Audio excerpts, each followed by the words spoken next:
It should be live. Back on.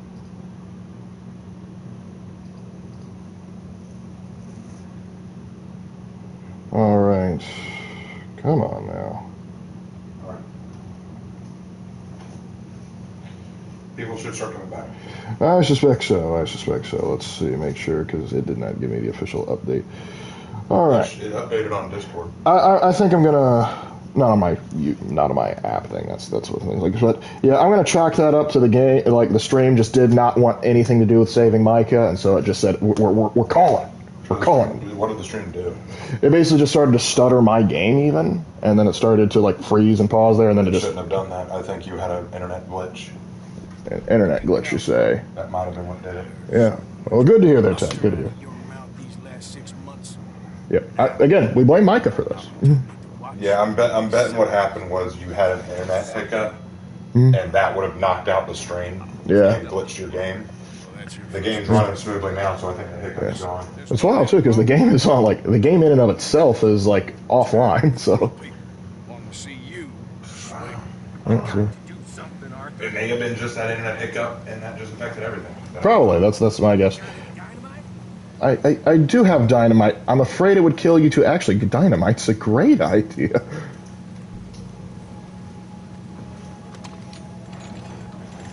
I'm sorry that happened. That sucks. Yeah, well, we got it fixed. Well, no. We'll do what we can. Just pull that lever. Come on. I'm doing this under protest.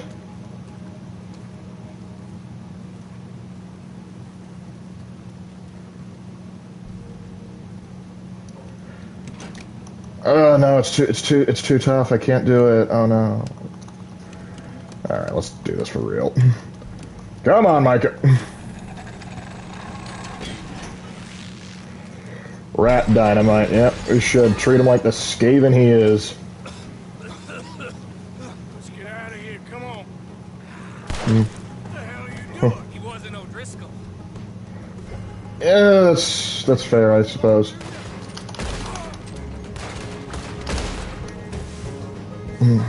And now I'm wanted for murder. Because I would never do something like this without Micah. He's the one causing all this.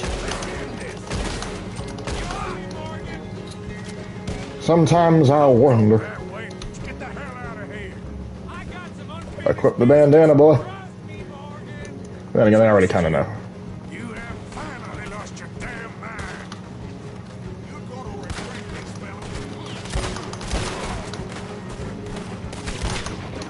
Ooh, headshot.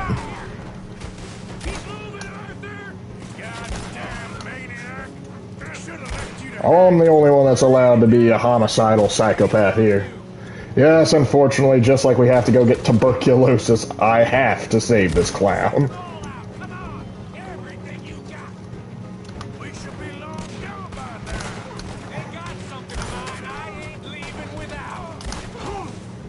What, your grandma's chili recipe? What is this? What's so important here?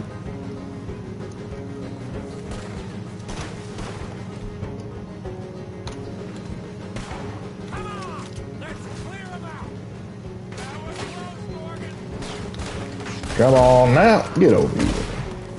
Wait, why do I lose honor for that? I didn't start this firefight.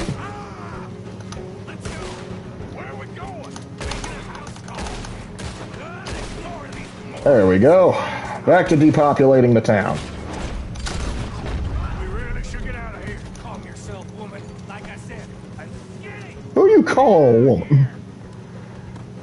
Just anything can happen in a gunfight. Dutch will never know if the Kent round catches the back of the skull. Unfortunately, if he dies, I think that like ends the mission, and like I have to start over. So, not really wanting to have to save him multiple times. Oh well, might as well make some money off of this.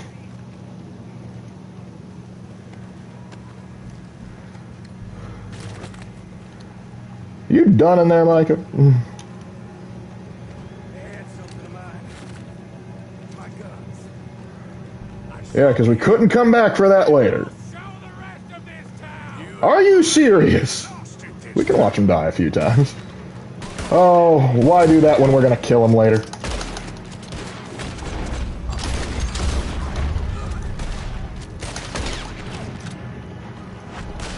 Sorry, buddy. You were quick on the trigger, but slow on the draw.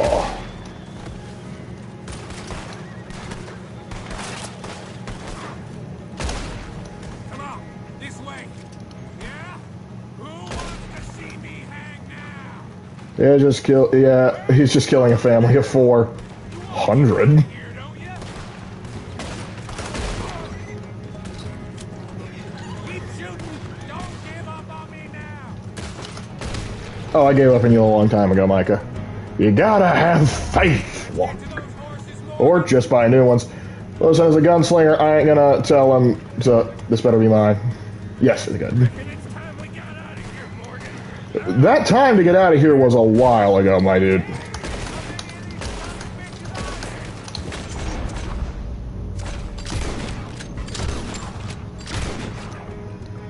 Tahiti. Keep riding, Morgan. I don't have much choice. Yeah. More of the bastards. Join the Yeah, gee, I wonder why there's so many of them. Oh, why, Micah? Why?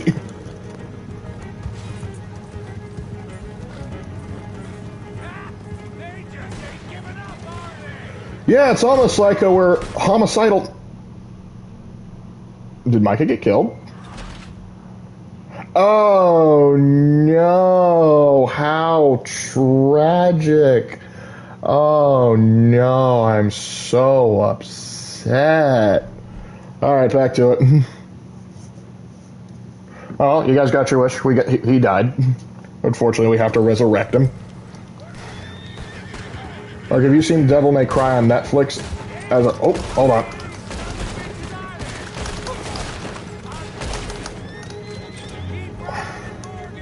Don't have much choice. Keep up, Micah. What do you see Devil May Cry on Netflix? As Netflix, I can't agree with how it portrays demons.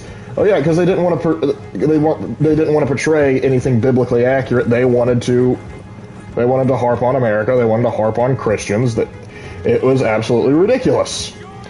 All I had to do was see some of the trailers and some of the see like some of the commentary, and I realized, yep, this ain't for me. Because I remember watching like the original Devil May Cry anime, and I thought, oh, this is fun. But they have hell open up, and American soldiers go in and start mowing demons down, and I'm supposed to feel upset for the demons. I'm like, what the heck? Nah, I want America on that one. If hell didn't want America to invade it, maybe it shouldn't have had oil. That's all I'm saying. It's like a death montage begin. Don't worry, there will be other opportunities. I am Red Dead Lumbago. It's got to be 3 R's, man. No, not 3 R's. It's got to be an R. Red Dead Revolver, Red Dead Redemption. Like, you know, Red Dead Revenge, Red Dead Revenant, something like that. There's a theory that Uncle is Red Harlow, the protagonist from Red Dead Revolver. Yeah, and I don't believe it.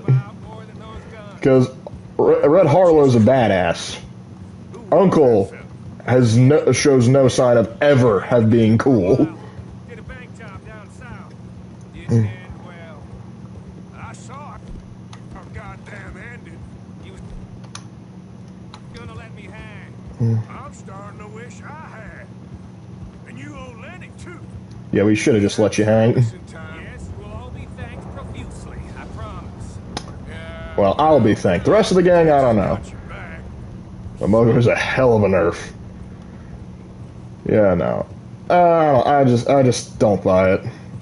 Because even like the actor for Arthur, he went on record as going, yeah, I don't believe that either. Because he's like, yeah, that's just sad if that's what happened to Red. It's my way of saying thank you. Who'd be a better gunslinger, Arthur or Ocelot from Metal Gear Solid? Don't know a great deal about Ocelot. I'm gonna say Arthur just because he has the Deadeye ability to slow down time, but I don't know, maybe Ocelot has a similar ability. Real funny. Why you act all Well, at one point he says he was the one-shot kid as a young man. That's great, but Sorry. does that necessarily mean he is Red Harlow? No. You and me. Sons Devil of dogs versus devils. makes us Yep. brothers. Sometimes brothers make mistakes. Yeah, there's mistakes, and then there's depopulating an entire town. Come see me. Maybe I'll teach you else a lot sometime.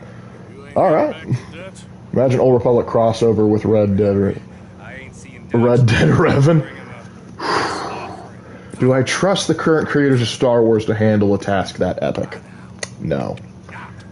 I have no doubt he was fearsome as a youngster. Uncle? Nah. Because like, it'd be one thing if like we saw like he was just sort of like a quirky goofball, you know, like a crouching idiot, hidden badass, that sort of idea. Like, but like we occasionally got like little whiffs of him. Like maybe he got in the scrap when he thought no one was looking, so he whipped out and like he shot 3 people dead, and then puts in. It's like, oh, wow, I didn't mean to startle you. Like if he was like, there's no indication that that's the thing. Like it would be cool if like they hinted to that or alluded to that, but we get nothing. The only time we see Uncle being somewhat cool is towards the end of the original Red Dead game when he dies fighting against the army, and I just killed an animule.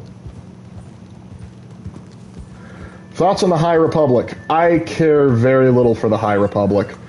When I heard about what was going on with the novels, it just didn't grab me. Even the stuff that I didn't find absolutely ridiculous, I was like, you know. No, I think because like the part of Star Wars that interests me the most is typically the Old Republic era, because I think the Sith Empire versus the Republic is peak Star Wars content. You have 2 opposing sides, occasionally 3, just duking it out. I think that's fine. Oh, welcome back there, Ian. Alright, so looks like we got one more mission to do probably before we move on. Is there anything else I need to do around here? And how bad's the bounty? $300. Gosh dang it, Mike. Talking about Star Wars. We are talking about the War of the Stars, as the kids say these days. Just kidding. I try not to keep too much track of what the kids say these days, because a lot of time they don't make no sense. Well, I can always sell more pelts if the wolves want to try and come over here and try me. It also says do I have somebody that mailed me something, or howdy pilgrim. Do not hold up the clerk. We're just going to pay the bounty. I mean, Uncle isn't a small man, so in his prime he could have done a few things. I'm not saying he couldn't. The issue is there's no indication that he did, and I want you to consider like the kind of man that Red Harlow was, like, and how he like went through all of the nonsense that he did to just degrade into that. There'd be one thing, like I said, if he was like pulling a Yoda, where it's like, oh look, I'm so quirky, or like how like the Darth Jar Jar theory, and like, but I would like to actually see like little glimpses of that, like of him actually being cool. Because I'd like to see a few things transfer over. I'm here to help. Yes, I guess money. Oh, do you have any mail for me? No, you do not. Thanks, mister. That just bugs me. Honestly, my favorite era is probably the Galactic Civil War, just because I'm a sucker for the Bantam era novels. That's fair. But yeah, I think I like the Old Republic a lot too, because it's kind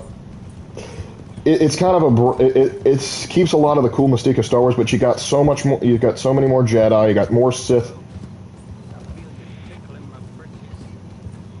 What? Wait.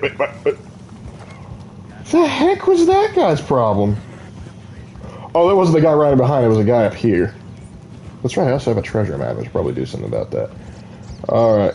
I don't buy the theory. I'm just defending one because I have no idea how well I could hold on his own. Alright. I heard a guy talking about tickling in his britches, and I was concerned. Where is he? He done disappeared, he did. I love the Clone Wars. Oh, I like the Clone Wars too. I absolutely do. But the Old Republic, I think, is probably the most unique in terms of like being able to, because you have like the Sith get more fleshed out. The Jedi we get to see more Jedi, and because that's one of the big things. Like when we see the original trilogy, these Jedi are sort of like these things of myth and legend, and there's only like, you only see three. You see Luke, Yoda, and Obi-Wan. Four if you want to attack, like, Vader when he redeems himself and comes back to be Anakin Skywalker. You could argue that. But there's so much mystery to them. Then the prequels, like them, love them or hate them, they got us a sight of what it was like to have more Jedi around. But there are only two set. Then you have like the sequel trilogy. The sequel trilogy just shoots everything back to the status quo because reasons. We can go into more of those later. But they shoot it back to the original. So now it's just back to pretty much no Jedi, and then eventually it goes down to one Jedi, one Sith, and that's just not as fun. And whereas in the Old Republic, you've got a lot of Jedi and Sith going on, and you can have a lot of diversity of thought amongst those Jedi, amongst those Sith, and it's really cool about how they can do it. That's why, like, the only MMORPG I've ever played a lot of, and if you go back a couple of years, like me and Raven streamed it on the channel, like, we played the Old Republic. I never really beat any of the campaigns because I kept jumping from different campaign to different campaign, and if it didn't have MMORPG like fight mechanics, it had like regular fighting game mechanics, I think I'd still be on it right now, just because of how cool it was to be able to look at this world and be able to interact with it and have armies of Sith and Jedi going up against each other, and then having crazy commandos that can body check Sith and actually come out on top. Wild. The Rule of Two was such a dumb idea. 1,000 years planning only last 24 years. Bane likely didn't have a plan for when the Sith finally did win.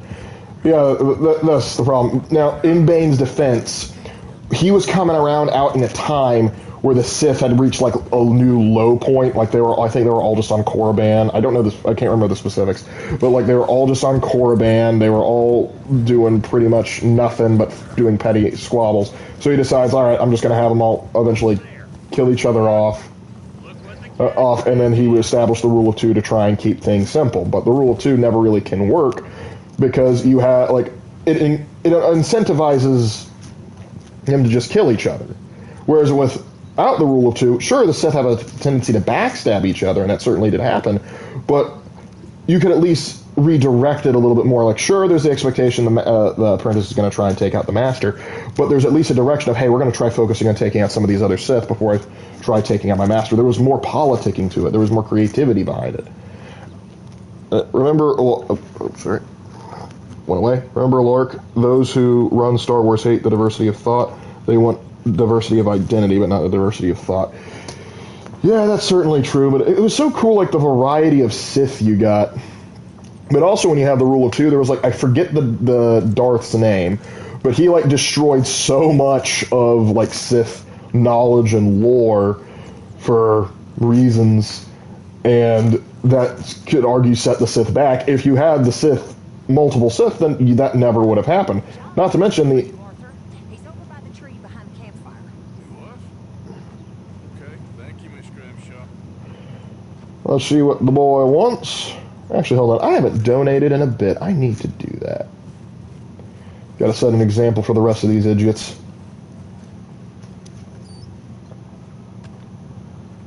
What items do I have to give? I'll give gold pocket watch. That's $10.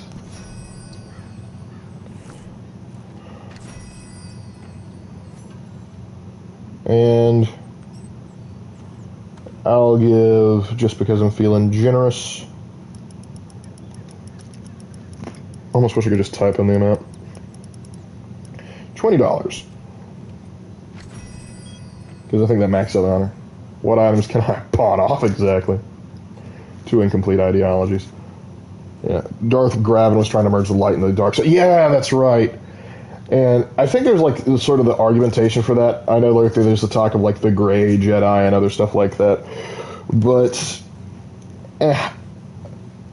if when there's a lot of Sith around, someone taking that more Revan track makes sense. But when you only have two Sith, it's wild. But also it's wild because the two Sith that are around always had like secret apprentices or active like dark acolytes or whatever. Like, but they're not technically Sith. Like, oh, shut up.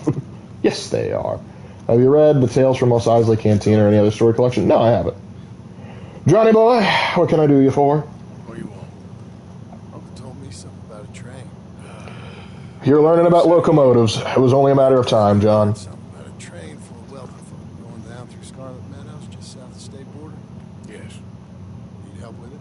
I ain't even sure about doing it. Come on. At night, not too guarded, it's perfect. I ain't thought it through. I don't think much through these days. Pain in the ass. Sure. But what if... But what if what? Train stop. Well, of course. Didn't we already do that once and it didn't turn out great for us? Put it on the tracks. They see it. They know they either have to stop or die. I think you're underestimating or overestimating the train's braking ability. That is kind of brilliant. For you. That is a real idea. I think that's the first time you ever had one of them. Shut up. You No. might be the first bastard to ever have half his brains eaten by a wolf and end up more intelligent. Yeah, typically most people it's a cow. Gonna need ammunition, guns, real frightening, and some dynamite to open up the train. I'll get the supplies. Gotta head into town for Abigail anyway. Yep. I'm gonna ask. Well, now I gotta ask. Yeah, I know just the place. They're always heading into that refinery. Getting oil at the oil refinery? Will wonders never cease. Berry Creek. Leave it hidden somewhere near there.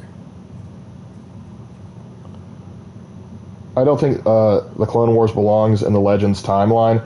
Originally it was, but then it got inducted into the Disney timeline when Disney kind of adopted it because it was so popular, people wanted it back. Have you heard, the Jedi, when parents won't give up their 3-year-old, like, oh boy, here I go kidnapping. Sometimes. Honestly, I prefer Legends Star Wars canon because it has so much more cool stuff. Also, I got very disappointed with recent canon. I'm right there with you, Ranger. Do you have a favorite train, Lark? Not particularly. I don't get too excited about trains. I'm not like some people that like that's their thing. Trains, planes, and automobiles and all that. Don't judge anybody. You know, everyone needs a hobby. But I look at plastic miniatures instead. So I have a much weirder hobby. All right. Let's see. That's nice to know. Oh, you were talking to Charles? Let's see.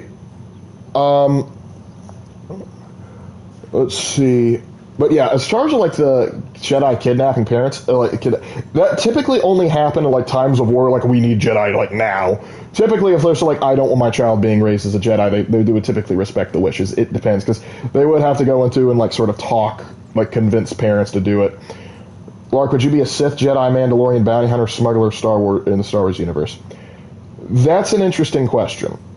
Javier, I don't understand. You got a house to rob. Not too busy. What? I heard about a house. Could be interesting. You've never heard of the finer points of homes? A couple fellas I heard in town, they said it was really freakish. Family local boogeyman, I guess. Or are these the guys that have like the weird? In every way. You got to depopulate them. Got it. Not a lot of cash. So I'm sorry, but where the hell do you get dynamite in a general store? It actually, believe it or not, that actually did used to be more common. Like you could like go to the hardware store, buy a couple things of dynamite. But that was like way back in the day. But as far as would I be a Sith, Jedi, Mandalorian, or smuggler? Realistically, if you just took me and threw me into the Star Wars galaxy, I'd probably just be a normal dude. But if like I got pigeonholed into one of those things, I wouldn't be born on Mandalore, so probably not a Mandalorian. Bounty hunter, I might go into. Smuggling, I'm not too keen on. Now, if I was force sensitive, honestly, it kind of highly depends on where I am. Because if I'm in the, it also depends on the era too. Because let's go with Old Republic since I like Old Republic so much. The question is, like if I'm born in Sith territory, I'm probably going to be taken to Korriban, and if I survive, I become a Sith. If I'm taken by Jedi, I'm probably going to be raised Jedi. But ironically, I've actually talked this over with my buddies. I think I align to a degree more with Sith ideology than Jedi ideology. Now, don't get me wrong, the Sith, awful, bad, all that. Don't get me wrong. But there is this sort of idea like where I disagree with the Jedi ideology because the idea of like you have to like get rid of all attachments or other stuff like that. I find issue with. I think the Sith are wrong, but they are right. It's like, hey, emotions are important too. You shouldn't just sever your emotional... Because if you follow through with the Jedi philosophy, you're basically... The ideal... Like, let me tell you the ideal Jedi being. A jellyfish. Attached to nothing, simply goes where whatever force takes it, but really doesn't bother anybody. That's it right there. That is the idealized... That is the idealized state of being. Just sort of, whoa. No attachments, no concerns. You're not going to the dark side. That's the best part. And the thing is, if that's the way they want to live, that's fine. But they talk about, like, that's how everybody should live. I remember playing the Old Republic RPG, like, on the, like, one of the first planets you're on, Typhon. They talk, like, they ridicule this, Twi'lek for her decisions because she did it based on love and emotion. And your Jedi Master goes, this is why the Jedi forbid attachments. And I'm just like, frick you. Attachments can lead to beautiful things. And that's why I liked a lot of the Legends parts, because you had Luke sort of fix that part of the old Jedi understanding of where attachments are okay, but the loss of them you shouldn't let destroy you. And that's like... And that's how I view it. I mean, you can have healthy attachments, which the Jedi didn't understand. Yeah, and a part of that whole idea of attachments came from George Lucas just having, like, a bad divorce or breakup, I forget. And so he, like, went around, he's like, oh, the Jedi can, like, you know, have sex, but they can't, like, get married and have attachments except for special circumstances, which I found kind of silly. And, hey, Viking. But, yeah. Lark would be a good Sith, not also very much just twirling yellow eyes, somewhat neutral. And yeah, that's the thing. Believe it or not, I have my own sort of, like, me and Raven both, like, throw out Star Wars ideas occasionally. He had one about I forget what Kid Fisto is, but, like one of those types of aliens, like a bounty hunter that's sort of having to learn how to be a mother. I had this idea of, like, wouldn't it be cool if you had sort of a 2D animated movie about two Sith and sort of go like a Prince of Egypt direction? Because hear me out on this. You have two kids brought to Korriban. One is a pure-blooded Sith. He is the son of, like, a great Sith Lord or whatever. And then you have this slave that was found to be Force-sensitive and then brought to Korriban. However, these two strike up a bond and a friendship because they go through the trials together. They do everything together. They just hang out through thick and thin, and even as they grow older and pass the trials, they serve the same Sith Master, the guy's father, and they are just some of the best fighters that the Sith Empire has to offer, and they're fully ingrained in it. Now, for whatever reason, you have the guy who's hold on, we got some hillbillies doing hillbilly things.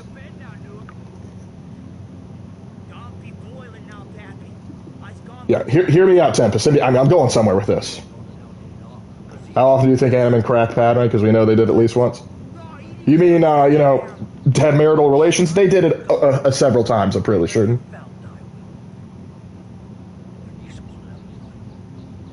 Pull up your pants! That shit ain't gonna guard itself. They're speaking some form of creepy dialect. Okay. Oh, I think it's more than that, Sunflower. I'll create a little distraction, then you jump them, okay? What kind of distraction? You'll see. It better be a card trick, Javier.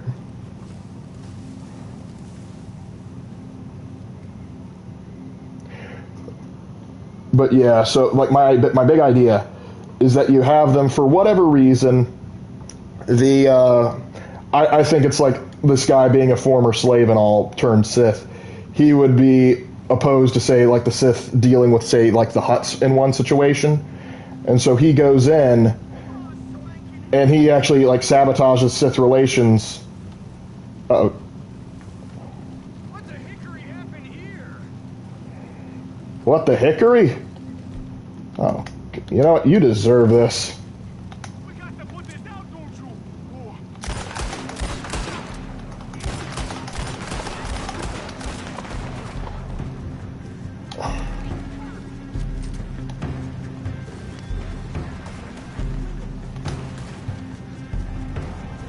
Oh, I'll go back to you in a second. In the middle of an intense fight.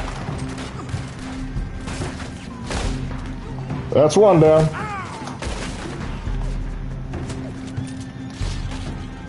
Come on, I just want to talk.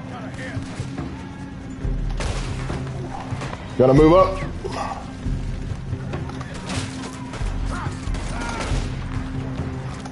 We're both holding the door open with bullets.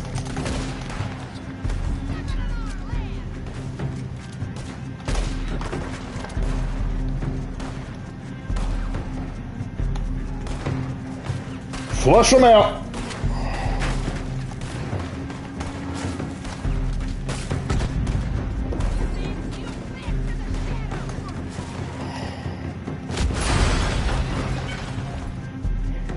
Howdy there, Captain. Ooh. Little house on the prairie just got whacked.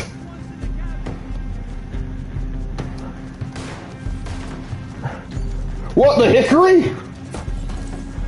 That's because you didn't pull up your pants. I'm stealing the banjo. I don't see any more of them. All right, quick. Let's look for the stash. They weren't shy about defending that barn. Let's check in there first.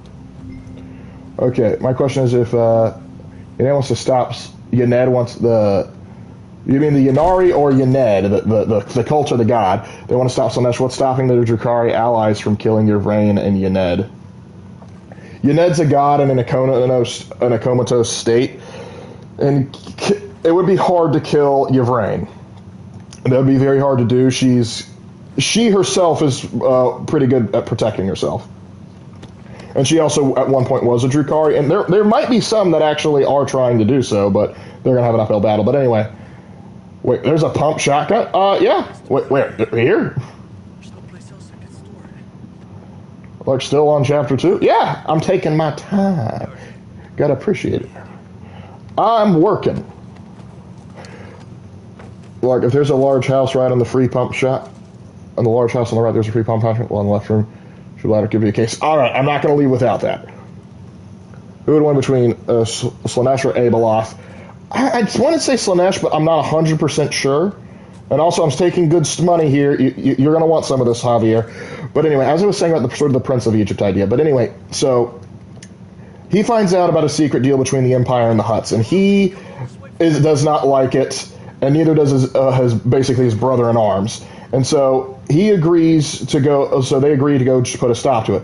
They put a stop to it, and his Sith Lord Master is completely furious about this. And so basically they say, you need to kill all of the men that were under your command, just in penance, or you yourselves will be killed. And so the hero brother says, like, that sucks, but we got to do it. And the other guy's like, no, I'm not going to do that. We did the right thing. And so you sort of have this as he slowly starts to be pulled towards the light side out of compassion, but he's not willing to fully go in.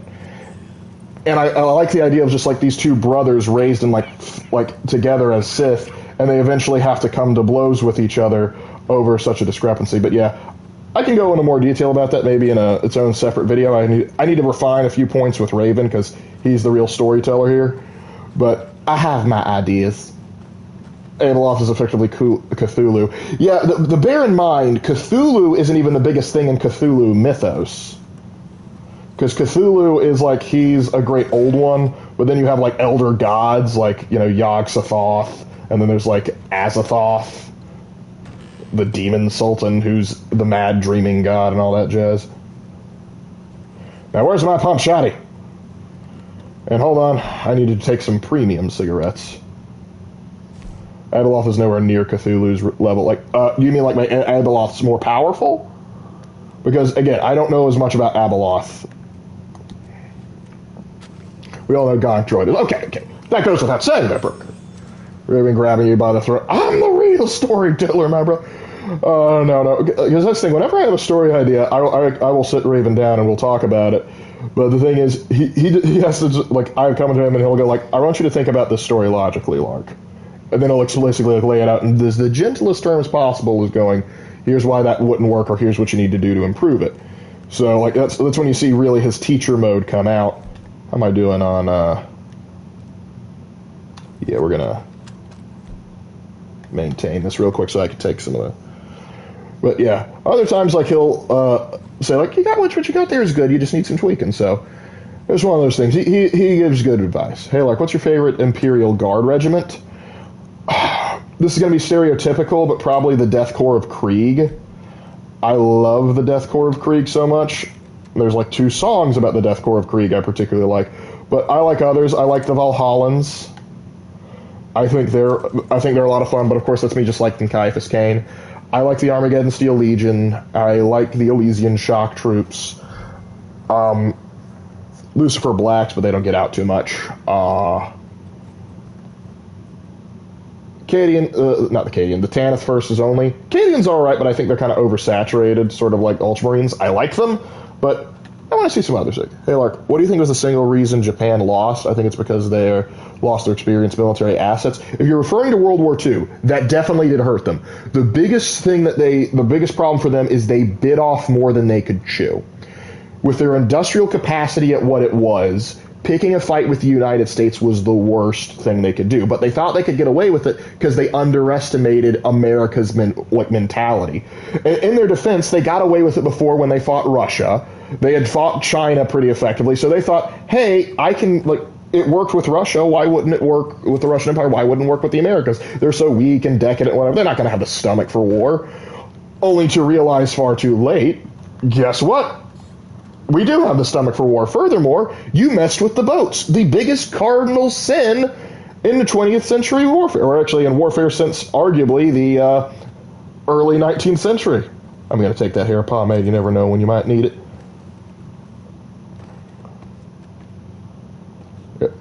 Cthulhu is actually small scale, but it looks like, yeah, he's a planetary threat. That's accurate. I think we might have found it. Give me my pump, shotty. Oh, baby. Oh, baby. Maybe if they had used this, they might have lived a little longer.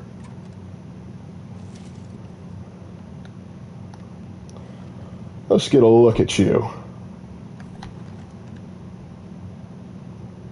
Oh, yeah, you need a good cleaning. Also because America sent Japan 2 suns. Well, even without the 2 suns, they were having an uphill problem. It was an uphill battle. Because they weren't as effective at destroying America's Navy at Pearl Harbor as they wanted to be. They didn't destroy the dry dock, so we were able to repair things effectively. And so we were able to get back in the game much quicker. And the problem was, as Michael pointed out, once you start getting into a war of attrition with the United States, it's a problem. Because not only are you losing you're losing your men in the process. Because when the Japanese lose a lot of their experienced naval officers and pilots, you can't just replace those so easily. It takes time to get a veteran to be up to fighting shape. Combine that with now that you also America lost an aircraft carrier. Well, we'll produce 5 more and a few destroyers just because we can. Whereas Japan, if they lose that aircraft carrier, well, they lose 4 aircraft carriers, they might be able to make another one to do it. And so while they might have had an early advantage in the war at first, that quickly went away. Like after the war, kamikazes weren't portrayed as psychopathic, but they were more like conscripts, poorly trained volunteers. And that's the thing. If you're resorting to kamikaze tactics, you're already in a rough situation. Whenever I clean my guns, I do Arthur Morgan's horse, Coleman. Eyes, lines, easy, girl, easy. What I love is there's actually I saw an interview with Arthur's voice actor, who said they did recordings of him going easy girl, all that, taking care of the horse. And he comes into the studio one day and they're like, buddy, we got to record those lines. And it's like, why? What's wrong? It's like they sound a little bit like you're talking to a woman, not a horse. And then they play it for me. It's like, yeah, it was a little too suggestive in some of those. And so they had to go back and redo it. This little fun little trivia there, but good haul. Did we recover everything we lost from it? Not everything. I think we're owed a trip to Valentine to, customize this shotgun. Other thing, why Japan lost because of their lack of resources. World War II is an industrial and scientific war. Ooh, what's this? Albert, hold on. Let me see. Oh, he needs help with photography. We can do that later. But you have the situation with the war where it's about how many beans, bullets, and bandages you can produce. If you can produce more, you have an automatic advantage in war. And that was a large problem. Like, for example, I forget like the specific numbers, but it's like the United States of America was willing to drop like 20 grand on each individual soldier it produced to train, arm, equip, and pay them. Whereas like the Japanese equivalent were being paid like they dropped $50 on them. So the Japanese had to get far more creative when fighting, and don't get me wrong, they were fierce fighters, but that can only get you so far when you start running out of bullets and you start running out of things. Combine that with America started to really eclipse them in terms of technology. Speaking of which, Germany was not as technologically advanced as modern media portrays. If I remember right, they still used horses. Yeah, realistically speaking, the only army that did not heavily rely on horses in World War II was the United States. There's actually an anecdote of this free French base in North Africa. Some Germans got their hands on American uniforms, and so their plan was, we're going to dress as Americans and we're going to sneak into that base and we're going to take it over. The French saw them approaching and shot them immediately without asking questions. And when the Americans asked, how did you know those were our uniforms? How did you know they were Germans? And it said, because they walked to the base. Americans don't walk anywhere. They use jeeps. So that's the thing. The Germans, even during the war, liked to clown on the Poles, like, oh, look, they were using horses. Well, we have our great mechanized stuff. But a lot of times they did not have the industry to support large mechanized... Snake. You scared my horse? Where is it? Where is it? I want to know. Where is he? There he is. God bless, baby. Yep. Have you heard of the British soldier who fought with a bowler hat and an umbrella? No, I don't believe I have. I've heard plenty of stories about British excellence in the war, but never the idea of fighting with a bowler hat and an umbrella. But I wouldn't put it past him.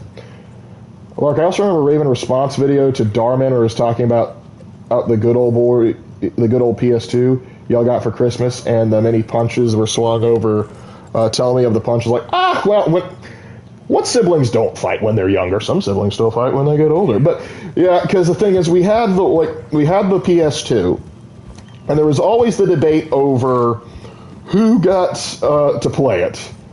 And we would try and find organized times to figure that out. Other times, it would get a little hostile. But the thing is, Raven was always the better fighter. As much as I like to say, oh yeah, I'm a big, strong, tough guy.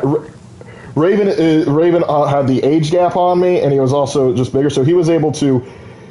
He wouldn't typically punch me. What he could do is he could just he would just pin me and go like, all right, here's how this is how it's gonna work out.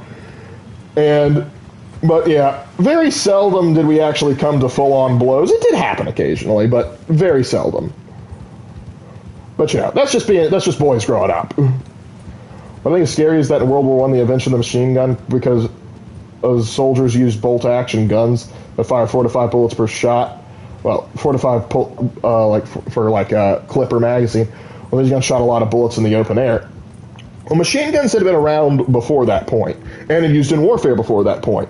The problem was they were using a lot of old doctrines, and that got a lot of men killed, particularly early on. They tried to adapt them, but the problem is, until you really got the advent of radio, so that you could have officers and non-coms communicate with each other more effectively on the battlefield, it sort of stalled how the tactics could evolve and develop. A lot of World War I generals get a bad rap when they don't necessarily deserve it. They did the best with what they had. And then there's others like Luigi Cadorna and Conrad von Hotzendorf that 100% deserve every criticism they get. We ride horses like Knights of America. Come on, geez, we blast back. Well, typically they wouldn't ride the horses into battle. the German army would typically, like, the horse's main point of there was to haul supplies, haul the supply wagons to the front. That's what their main job was. Because they could not produce enough, well, they couldn't produce enough gasoline for the trucks and tanks that they had. We're gonna customize a bit. Crawford at Carmody Dell had a wagon stolen from his barn. Ain't sure it was his to start with, mind you. Yes! What a dashing rogue must have been able to take care of that. Let's see. Engravings, leather. We might give us a little bit of that later. Components. Barrel. If I use slugs, I'm going to need this. Length. Give me that long barrel. The Germans had trucks for the troops. For the like for some they did, but not all units were able to get trucks to ferry troops around. A lot of like the elite, the more elite, like your SS, they were the ones that got trucks. But if you're like just some poor schlub that got drafted into the Wehrmacht, your odds of riding a horse-drawn carriage increased dramatically.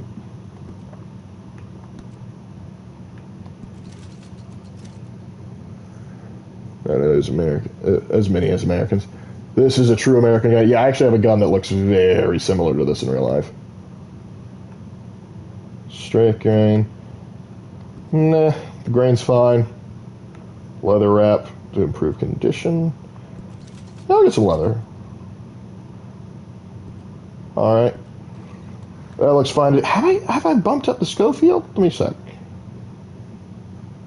Oh. This just won't do. We need to see. I'm going to give this one the pearl grip. Iron sights. Wait, you own a shotty cool? Yeah. I have a pump action shotgun. I have it's 12 gauge. I have a 20 gauge automatic shotgun. I have a 22 rifle and a 9mm. Those are the guns that are directly like under my name. Honestly, I'd like to collect like some more guns and stuff like that, but you know, guns be expensive. Wait, no, why'd I go to short barrel? Nobody likes short barrel. There you go. German troops either had trucks, horses, or bikes in the classic hobnail boots, ruck march, steel rationing indeed. I was wondering how the USSR won, given that they have severe manpower shortages. Their manpower wasn't the issue. The issue was poor leadership, particularly at the beginning. Once you got Zhukov out there, things improved dramatically. But the issue was like they had supply issues more than anything else. This historically has been the problem with Russians fighting war, and when you solve this one problem, they're horrific to fight. Logistics. They are awful at logistics. Because like even looking into like the Ukraine war, you look at you look at like the initial days of the 3-day invasion. They botched it because their logistic plans were awful. And one of the reasons the Soviets started kicking so much ass is because the United States, through Lend-Lease, supplied like 20% of their production. You had Shermans with the red star on it because we were willing to loan them supplies. We helped them rebuild their rail network. We helped them move, like with their factories. Like General Zhukov and Stalin themselves go on record as saying, had it not been for American Lend-Lease, we would have lost the war. So that's where it comes in. America was the arsenal of democracy. And that's how we do it down in the United States of America. Yes, I would like to look at styles, please.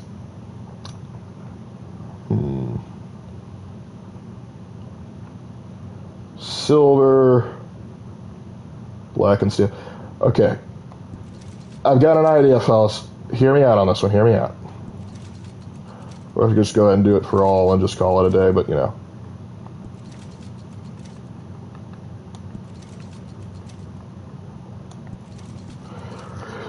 We got to go for a specific fit. Let's see. Ornamental, Victorian, Art Nouveau. I think I'm going to go Art Nouveau. And the inlay materials, black. All right. Like, Russia has to deal with Cold War era equipment today. Like, yeah, I heard I think it was the Ukrainian army that was doing it, but like, I heard like the Maxim came back out, which has got to be wild. The not Maxim, the Vickers machine gun came out. It's like, gosh dang, that's wild. All right, that's one. But now I need another thing, so let me look at the catalog real quick.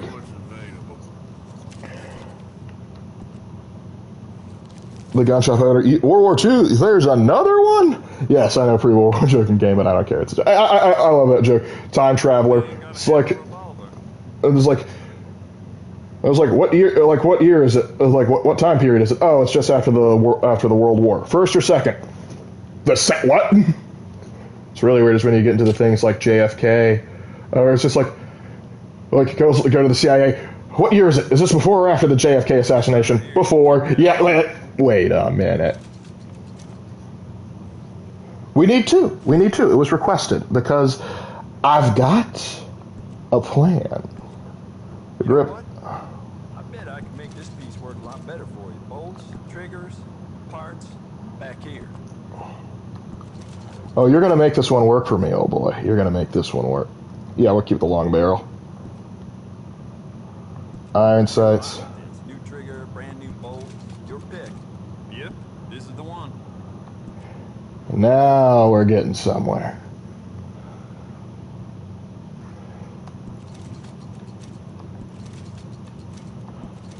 Getting a little yin-yang action over here if you guys can't tell what I'm going for with this.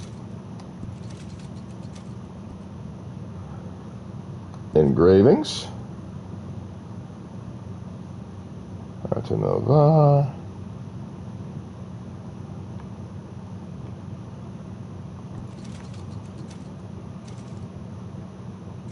Jacob Worth is a friend of mine. I admire him. He's just about the worst poker player in all of Valentine. Duly noted. Oh, did you watch Cody's video on the Yuan invaded Japan? I actually watched that earlier today. Yes, I did. I thought it was sort of an interesting take because, like, I always knew that like the majority of the invasion force wasn't like predominantly Mongolian. It was Korean and Chinese conscripts. But just like how much difference that makes, like because like that weakens the Yuan, it brings the Black Death to Japan. That's sort of a wild thing. But now, well, look at this. I got a yin yang action right there. Oh, sorry, buddy. I don't mean to point that at you. But yeah. I got me a fit going on.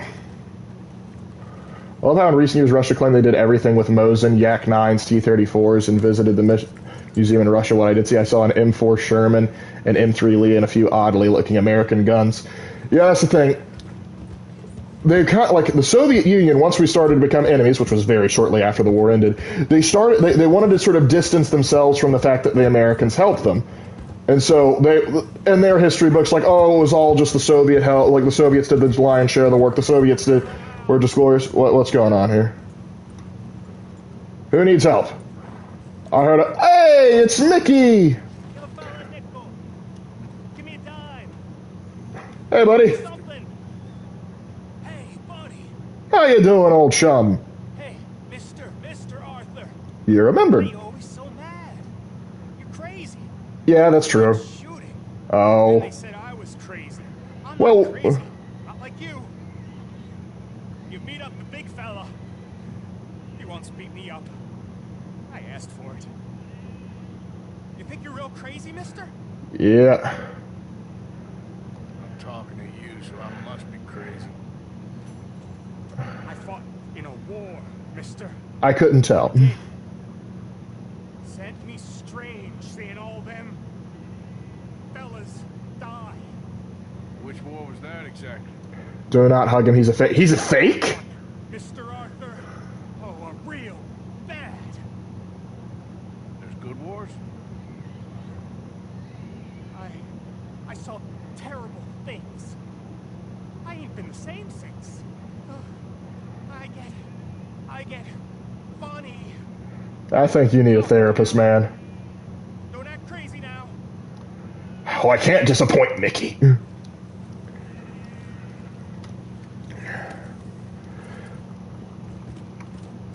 But yeah, so like the Russians basically sort of rewrote history. So like, did the Americans really help out? Sure, they sent us stuff, but did it really play the difference? But yeah, no, Joseph Stalin and Zhukov were quite clear. No, the Americans definitely saved our bacon there. If you talk to the actual vets in Rhodes, you know about him calling his ass out. Oh yeah, we're gonna talk to him. I've never heard him call him out, but we'll talk about it. But yeah, we'll see if we get to there. But the other police I can walk for the honor. Yeah, well, I hug him, but even if he is crazy, even if he isn't, and he's gone to that, the man might need a hug. War never changes, but war changes everything. Well, I don't know. Sometimes war changes. We ain't fighting in manipular legions anymore now, are we? Detective Lark, on the scene here, doing a poor job as usual. For honor reference, and on this channel, just might be. It's me, Lark. Good to be back here, old Charles. But yeah, but that's not an uncommon thing. Like when America helps out a country, as the years go by, they're very hesitant to give America like all the credit that they deserve. Like for example, the Korean War. South Koreans are forever grateful to America for coming and helping them out in that, because that was a rough spot for them. And though they're always going to acknowledge, hey, America helped us out, the amount of American help in South Korean history gets a little bit smaller every year. Not saying they're ever going to stop being grateful, but just they want to. It's more like we want to make ourselves feel a little bit better and look a little bit better. So that's something. In America, we're no strangers to it too. We'll downplay help from other nations, like American Revolution. A lot of times we downplay the help France and Spain and even the Netherlands gave us when going out through the war. Evening, Mr. Morgan. He's got a cool detective hat. Well, who doesn't want a good detective hat? Got to donate something for you. Got a eat the snake and wolf. Many thanks, Mr. Morgan. Didn't take you to be an opera fan there, old Dutch. South Korea and Vietnam's are bad. Oh gosh, it's like, yeah, we're gonna be scalping off ears because we get money for it. Like, there are some crazy fellers, but I'm glad they were on our side. You and Sigmund Reed took permanent vacation to Hawaii. Fair enough. Russia, we won the war all by ourselves. America did nothing. Oh, really? How did you give back all my stuff? Ooh, yeah, don't have them, that I'll be expecting it back in cash. But yeah, it's one of those things, because like another one like where we get American involvement kind of gets sort of watered down is very much World War One, and that one's a little bit more understandable because we came in so late to the war.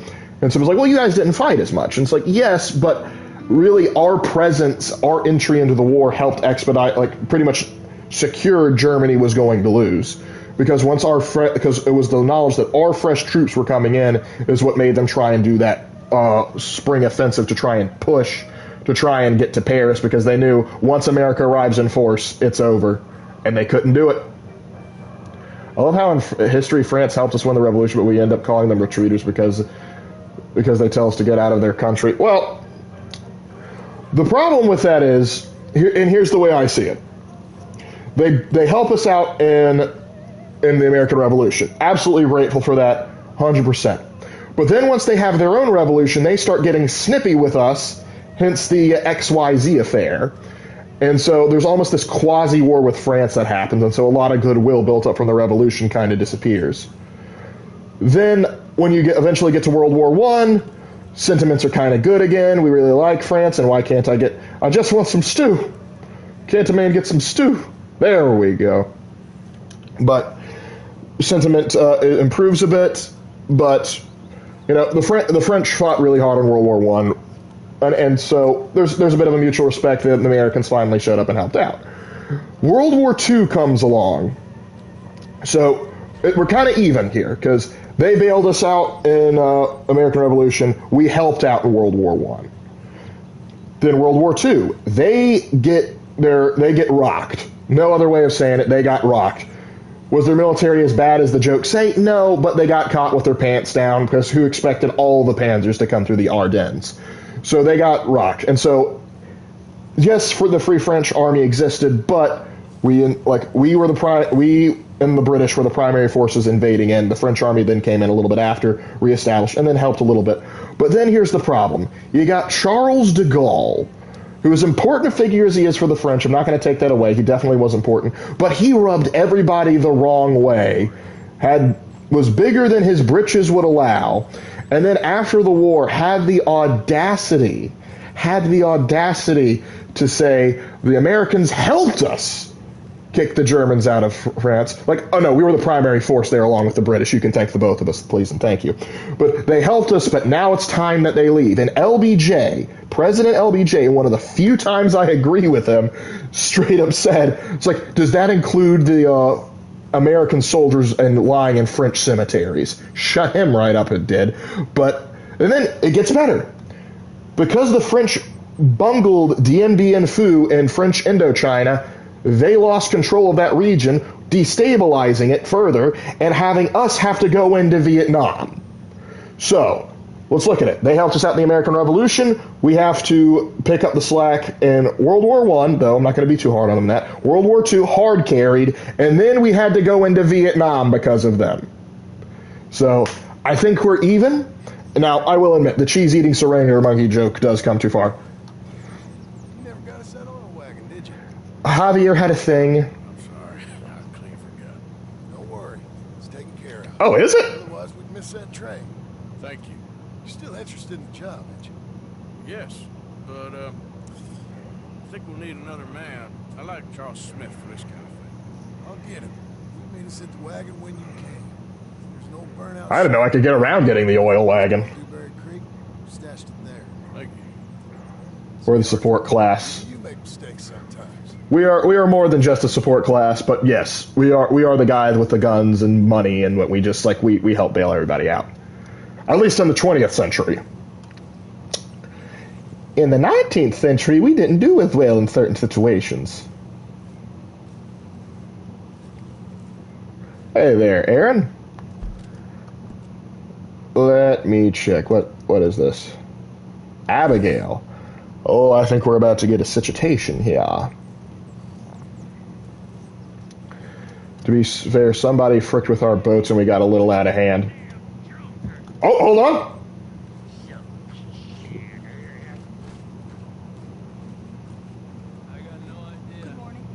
Sick burn there, Javier. Oh, Bill. Oh, Bill. Don't get drunk in your union suit. It's demeaning. Put some clothes on before you embarrass yourself. It's more refined somehow.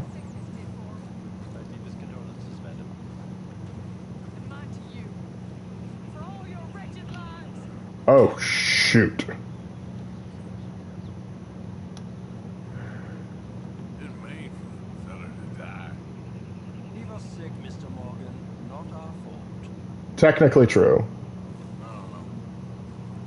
All right, well, I should be getting on. I never saw that I never knew Miss Downs came down to the camp to talk crap. I personally believe there's only so much strategy games can portray in history from an accuracy standpoint. I think that's fair about any game. Like, let me tell you this way. There was a game called the Campaign in North Africa. And basically it's like the closest simulation of a board game can get to the actual campaign. And it takes like years. Maybe not years, but it takes like over a year to really play through because of like all the detail that you have. It's absolutely wild how much it goes into it. So, but even then, that can't still accurately reflect what kind of nonsense war can happen in war, and there's not always ways to sort of take an account for it. Campaign in North Africa was designed to never finish it. I believe that. Apparently no one has ever finished it. I ain't gonna be the first to try. But yeah, just goes to show. you can't always, not everything can be simulated in a war game, even if designed by professionals. Let me see, how good is that rabbi skit? It's good. Get out the dang gun, man! And he disappeared. Why? I told you to pull out the varmint rifle and you didn't pull it out. Shame on you. For shame! Alright. Now we're going to go help out Micah. Not because I want to help out Micah, but because he gets me a good gun out of it. And I've already got the good pump shotty. Speaking of which, yes. Further back, less feasible it is. Fair enough.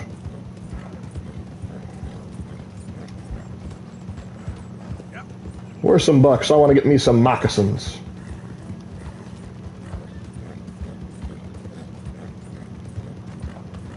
I need to get me some shotgun shells next time I'm in the store. Hold on, we got some smoke. Now let's not go in intimidating nobody. Might be our gold panner. Let's see how he's doing. Put the shotgun back up. We're not into it.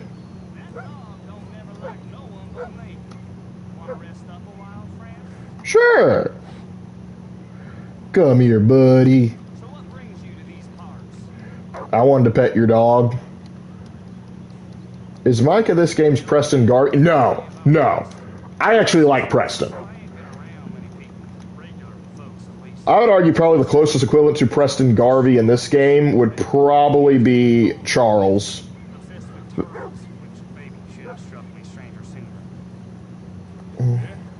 know. You wouldn't believe it. Folks always say I'm too trust. I mean, I don't know you from Adam, and here you are sitting at my fire. Well, I'm standing, but still. I more or less handed my life over to them. I met a very persuasive fella in San Denis. Anders, his name was. And he caught me at a bad time. Hell of a thing, right? It's that I've been given over to some poor living, real poor living, kind of behavior the devil himself would be ashamed of. You're underestimating him. I like Preston too, but I know not everyone shares the sentiment. Yeah, and that's one of the things. Like I keep missing to say positive. Ready to fall them off a cliff. I just got out in time. Maybe it was the turtles, or maybe it was just I didn't have the spine to go through with it. No, it was the turtles. It's ridiculous now looking back. But things will do for answers, huh? Let me say. Sorry to ramble on. No, you're fine, dude. You're fine. I get that. You were looking for something, and you looked in the wrong place, but you realized it before it's too late. You and the dog take care. But yeah, that's one of the reasons. Like in my Lamentations, whenever Fallout 4 came up and I mentioned like Preston Garvey, I typically gave him a huge pass for a lot of the stuff because, well, him going like a settlement needs your help, a settlement needs your help. It's like, yeah, that's annoying, but at the same time, a settlement did need my help. I would have liked a system where it was like, it would have been cool if it was sort of like the Assassins, like the Assassin's Creed Brotherhood and Revelations, where you could send like your own guys to go take care of certain things that maybe you couldn't be bothered to do yourself. And that, I think that would have been a better mechanics. Like, hey, we have somewhere that something that needs to happen. Can we go send somebody? That would have been a little bit more tolerable. But the problem was there was enough. Oh no, the trapper is here.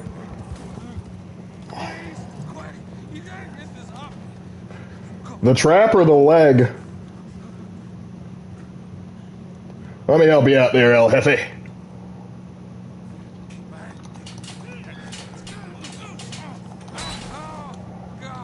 You did it. Praise Jesus. Amen. You need a ride back to town, sir? Have some for the blood. Thank you. Oh, I was done for. You saved it for me. Dante, stay away from the bear trap. Take something from my bag for the trouble.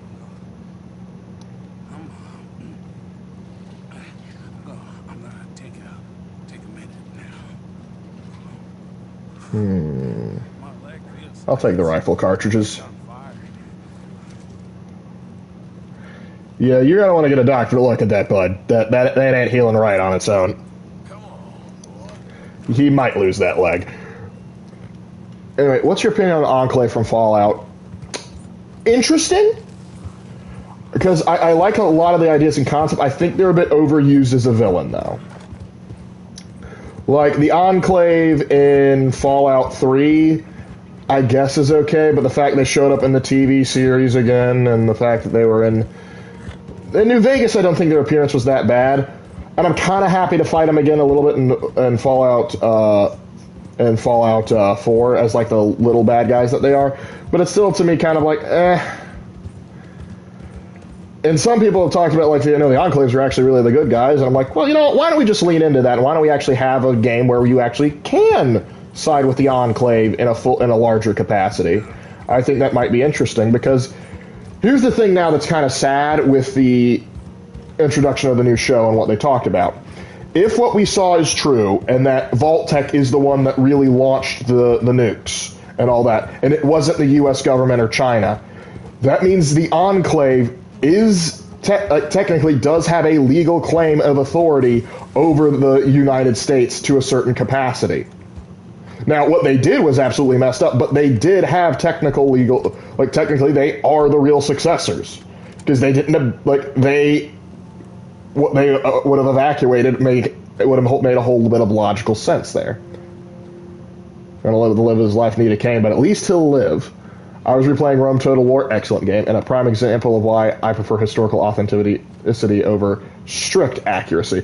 Oh yeah, you gotta take certain liberties, but it's basically, how much am I willing to suspend my disbelief for certain things?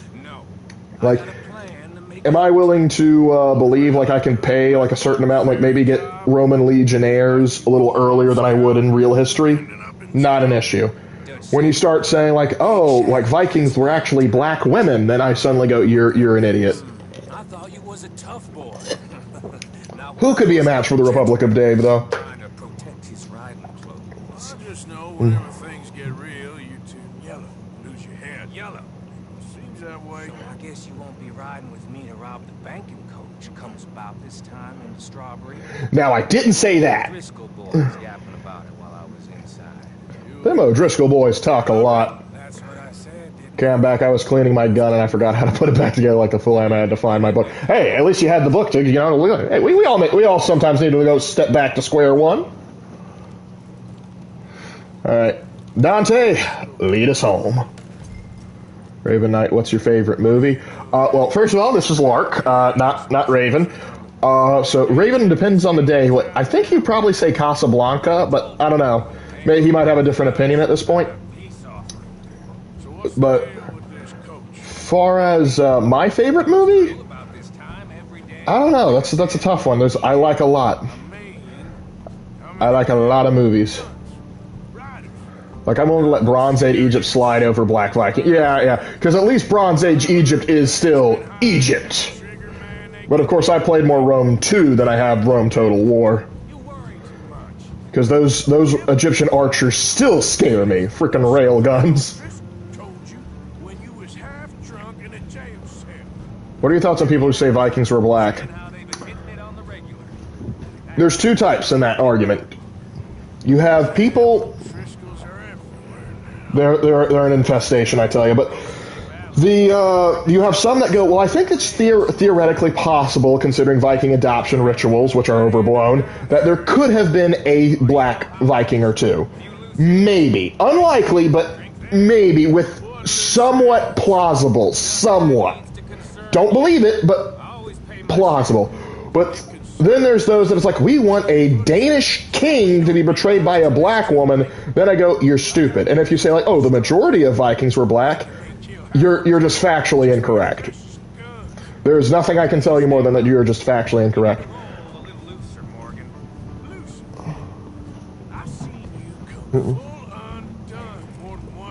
Indiana Jones and the OG Nosferatu are up there for me. Oh, I love Indiana Jones movies. The first and the third are the best in my opinion. Oh, by the way, there's a question for you. What's your favorite movie?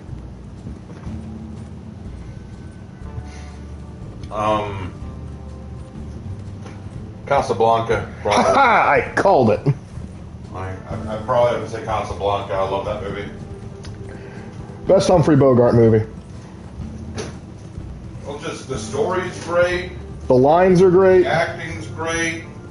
I think just everything about it's just really, really good. Yeah. Probably the best romance movie ever made, and I don't think it'll ever be topped. And what an ending, too. Oh, the ending was perfect. I believe this is the beginning of a beautiful friendship. Not with you, Micah. Don't want you to get it twisted. All right, this is the spot. Hold up on this ridge. All right, now, Micah, if this goes sideways, I shall kill you.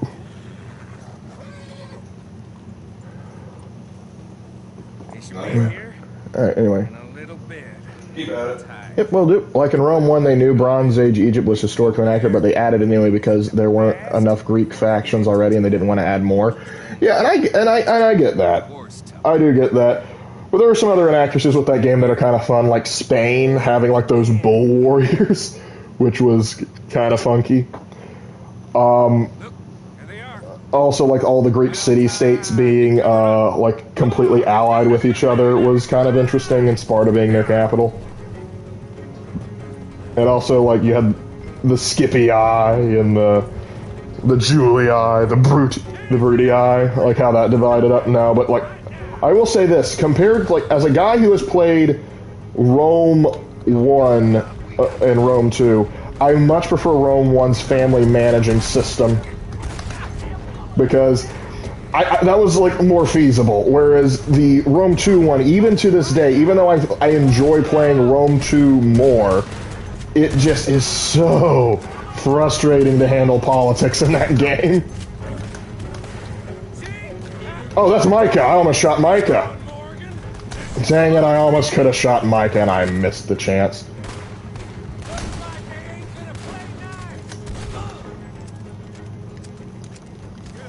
Come on, let's get this out of here.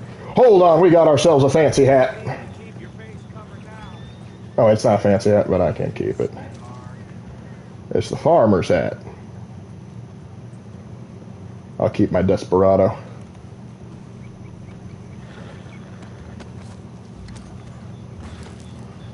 Are you getting on? Yes, I am getting on. How long does it take? Long enough. Time I'll leave you in the dust. Next time I'll kill you. Hush now. I was like me a food Sherlock Holmes on a movie staycation. You don't mean yeah.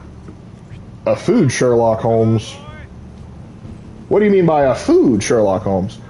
Indiana Jones, The Young Indian Jones Chronicles, The Mummy are my favorite. I love 1920s adventure stories. Oh yeah, definitely.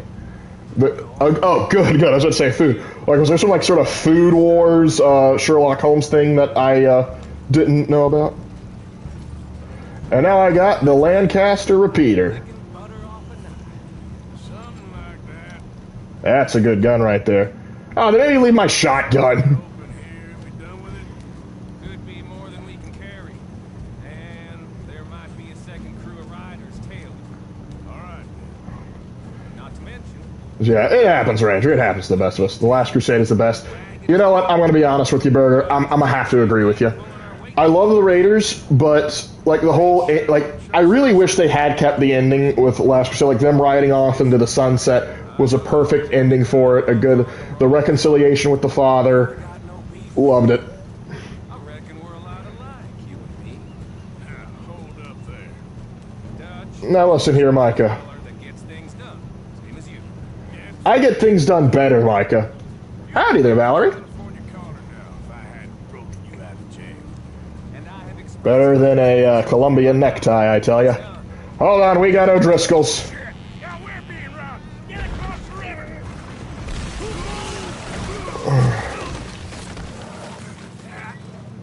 Dag nabbit. What the hell? Come on, Arthur, get out of there! You dumb bastards! All right, let's clean up the trash. Just keep your head down. Let's finish. Ah, crystals! I can see that.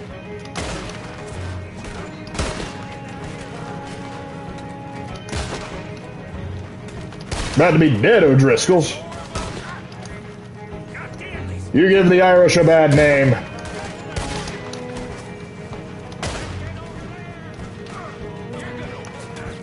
I have so few repeater cartridges, what the heck?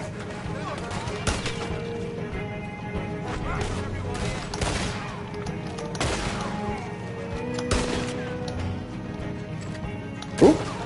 Gotta stay low.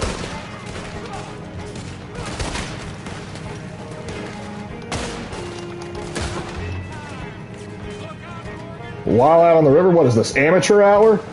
Listen, you don't give the O'Driscolls any sort of consideration when it comes to what they do.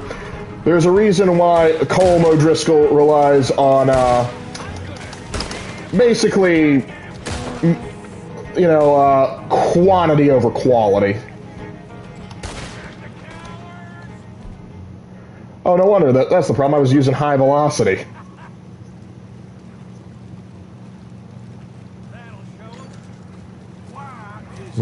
Every job I do with you ends in a pile of dead bodies. At least they're O'Driscolls this time. Now, I will say this. As much as I hate Micah, I think there was a lost opportunity here. I think, because, like, he gives Arthur a gun. He tries to get him to come around. To say, like, hey, we're not so different. Try to be friendly. I think if Arthur had handled the situation differently here, he still might have been a scumbag, but then we could have said, like, hey, at least we gave him a chance. Let me finish looting up. Alright, I'm coming. Dial of Destiny was not good. Didn't even see it. Don't want to acknowledge that it exists. Hey, listen, I saw Crystal Skull and I thought it was okay. I'll give you the honors on account of, well, this little mess. Fair enough.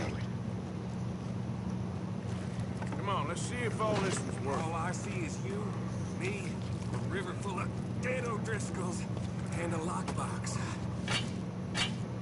I'd say we're golden here, Morgan. Look Yep. at that. What's the cut here? It's good. Just make sure the gang gets its piece. Yeah. Like I said, big shadow, tiny tree. And like I said, that still don't mean nothing. Get out of here. Go see Dutch. They killed Mud off screen.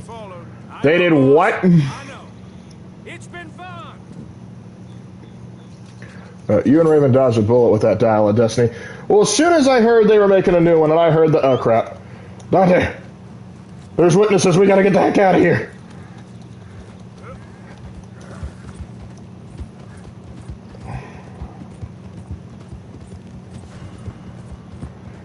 Hopefully I don't get a bounty for this. But you can see it's O'Driscolls. We did nothing wrong. I'm innocent, I tells ya. I'm innocent. I mean, I did kill the people originally guarding the stagecoach, but I'm innocent. I think. Or I could just use my favorite excuse of my students. No, they were my cousins. It's okay. I kid you not, that is such a common excuse. I said, like, why are you hitting him? Oh, it's okay, he's my cousin. Like, that makes it worse. You're hitting family now.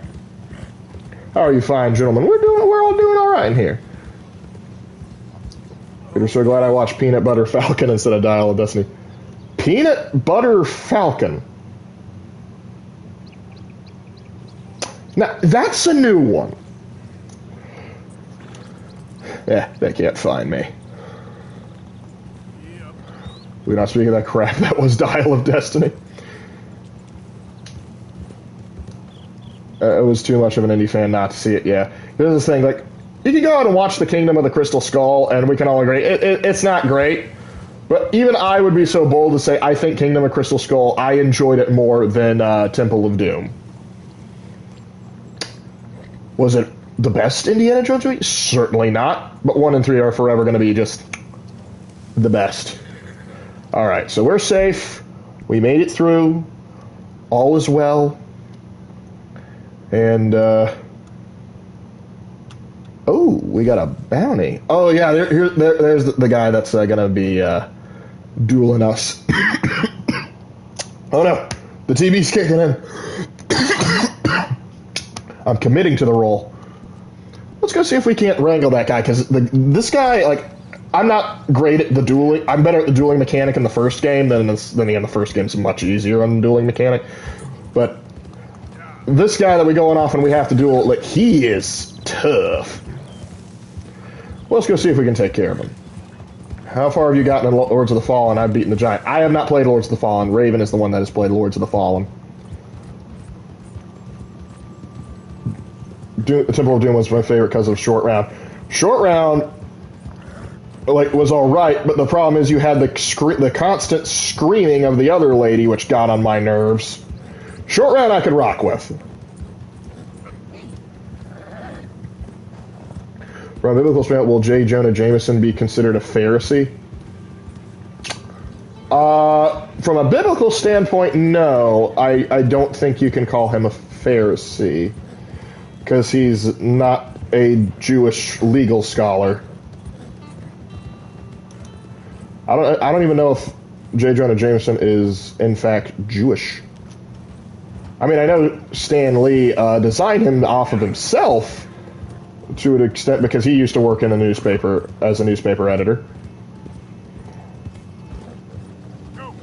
How many snakes we got in this, huh?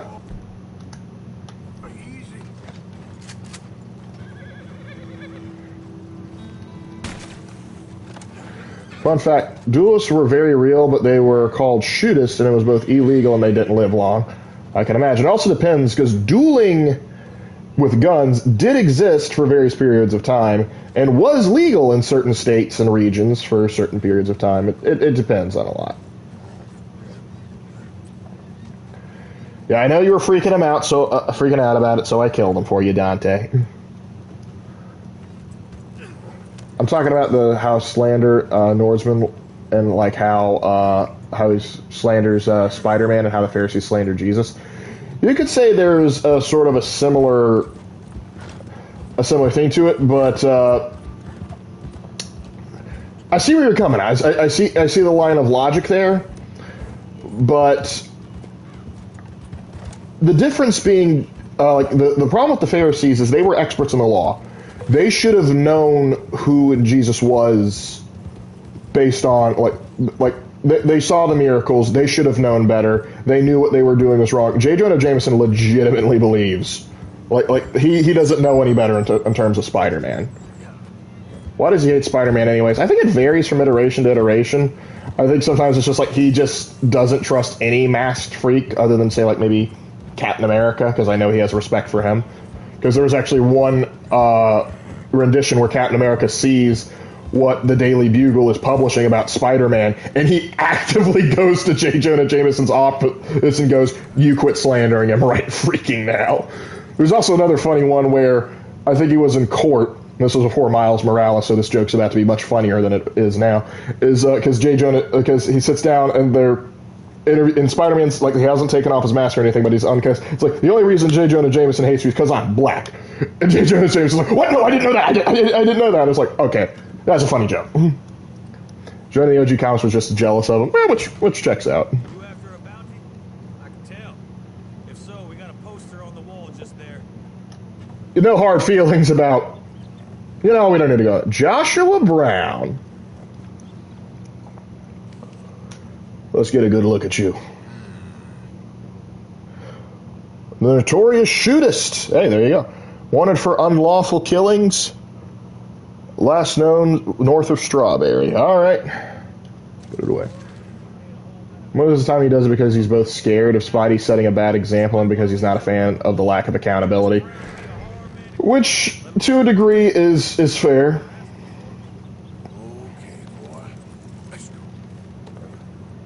What about the movies? I mean, the actual movies, not the trash day.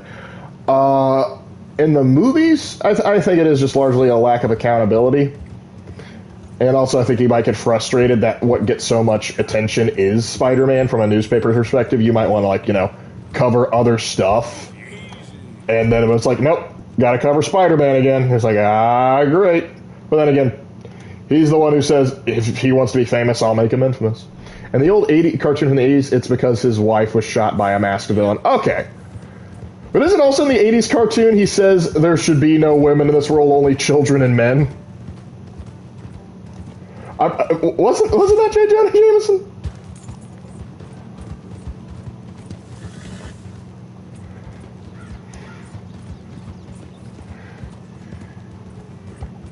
Gotta get the camp money somehow, and this is a good legal method of doing it.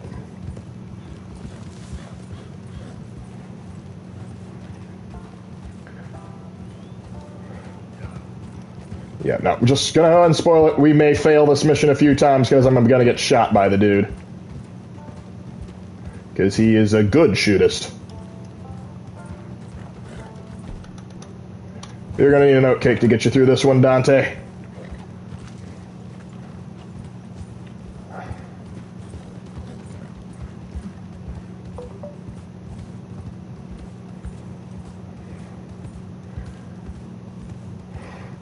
Man, he really is off the beaten path if he's resorting to going to the mountains like we did.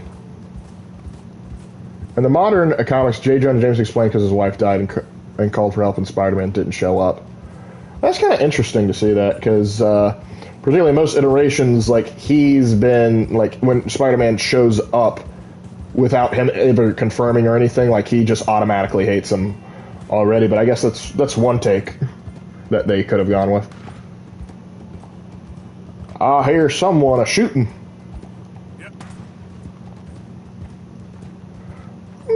Let me see what happens. Easy now. Yep. Alright, I gotta leave. Thanks for having me. Hey, anytime, Burger, anytime.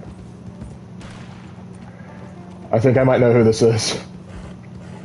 If it is, this is funny. Oh, hey, friend. Wanna try me again? See if you do any better this time?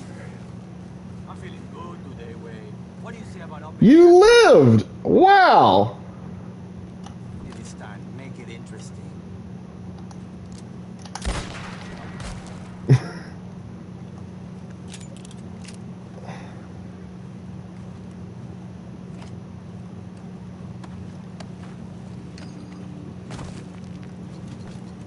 Thanks for the $20, pal.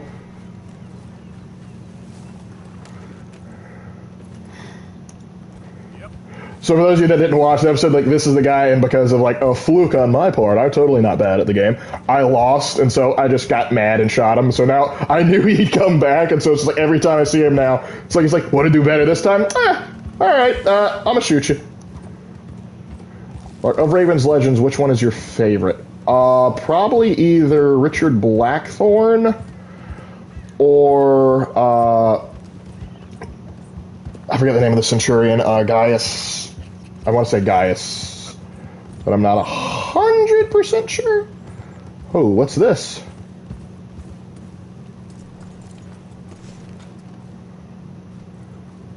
Why did you do that? That is not nice. I'm still technically more nice than that. Because he deserved it, that's why. He was a bad dude. You have to trust me on that one. I'm sorry. Are you like Ruth is also a classic there. Hey, can I ask you a strange question? You can. It sounds ridiculous, but I'm on the level. I don't have a clue what you just said. Well, Fast I'm talker. sport, huh? There's these funny rock carvings. They look a bit like this. Okay. Yeah, well, the thing is, I sort of like really badly have to find all of them. Now, it's sort of a puzzle thing to me.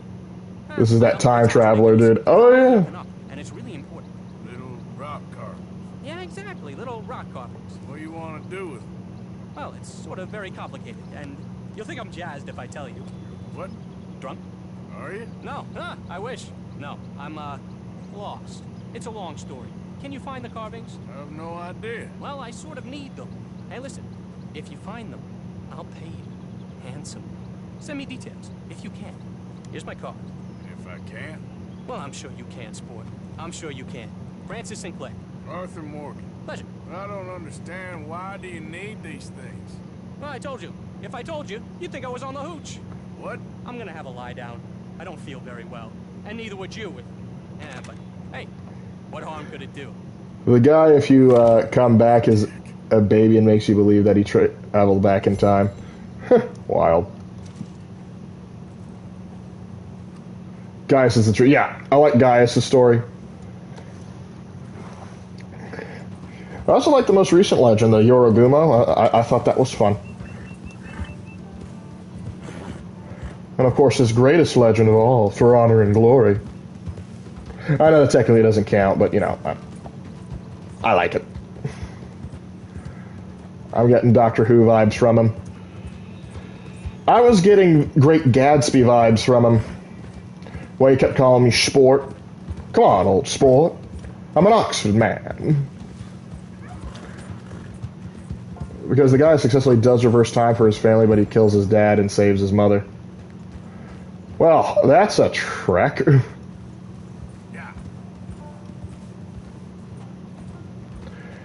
Ooh, hold on. Do we have some big game here? Yeah. We missed. Hold on. He may be going down. He's going down. An epic or a saga? Probably have to go more saga than epic, because an epic actually has to be like done in a poetic style. Sorry, buddy. I'm gonna have to kill you now.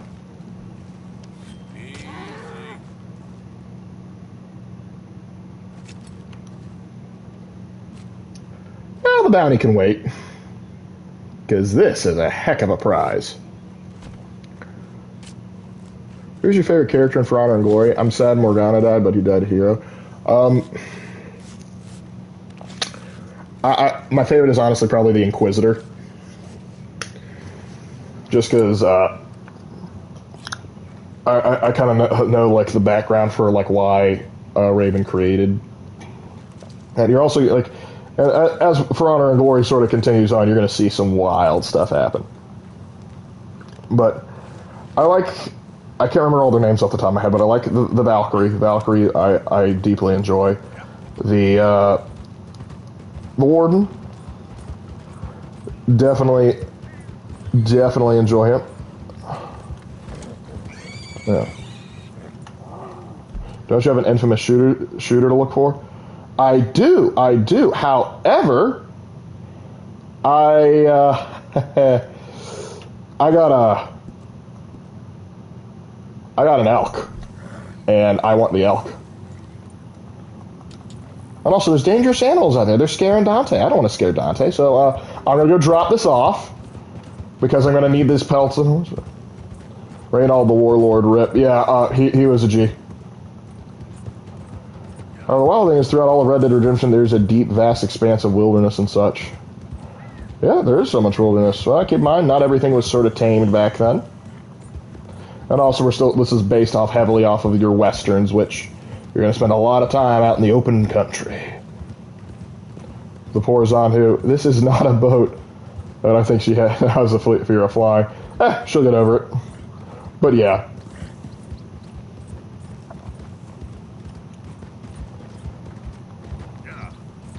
But I just love the Inquisitor showing up at this meeting. I'm like, something's going on, and he just strolls in. Hey, I think I can explain that.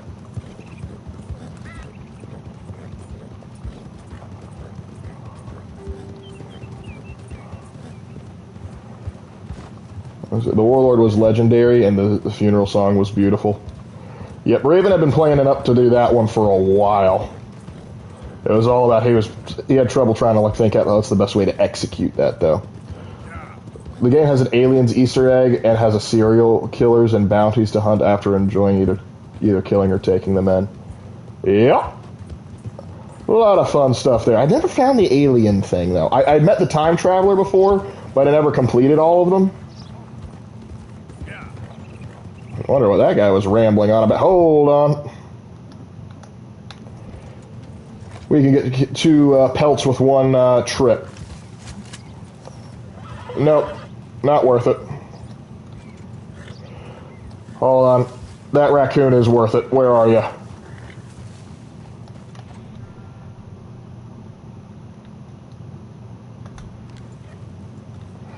Okay, the raccoon went this way.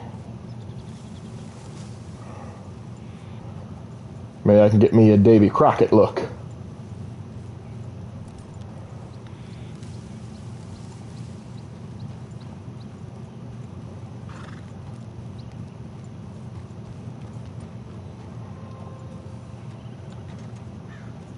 Got you.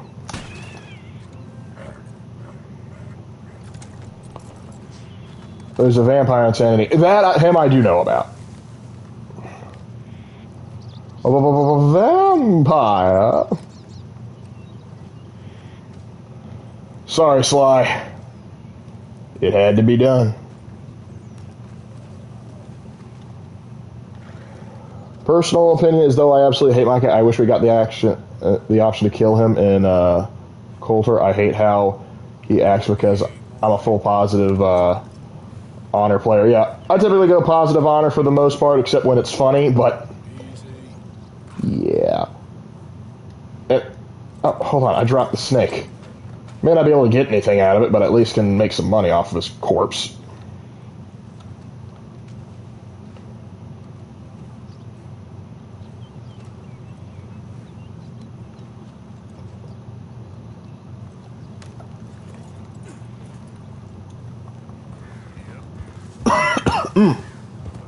Oh, excuse me. That TB's gonna, don't drop the danger noodle. He's good money in this time. Always gotta carry him a danger noodle. Good job. Need to refuel the tank. Speaking of which, doing alright. Nope, wrong one. Give me them premium cigarettes. Gotta get more cards this way. Better put this gun away, don't want to scare the locals. I've done enough damage to this town for one lifetime. Got a danger noodle here, come here, get your danger noodle. Oh, danger noodle, danger noodle, danger noodle. Going at $1.25. Never had snake meat before. Though my parents did used to jokingly call steak snake. So we got 2 snakes on the grill tonight. Yeah, that's just because a lot of people in my family just like giving funny names to certain things.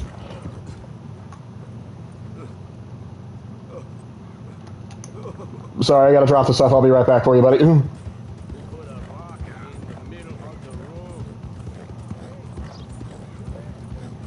Sorry, I can't hear you. Have things to sell.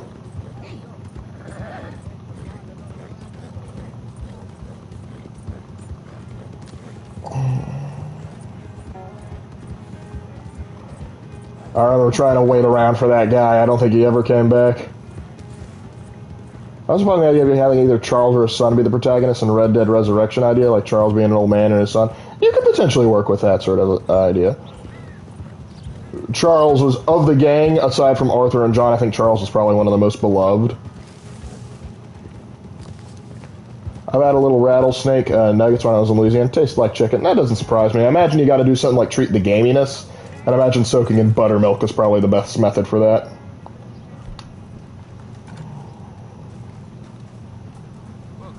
Fun fact is, if you kill the Mayor of Valentine, on his body you find a letter from his sister, which heavily implies he's from the city and very, very gay.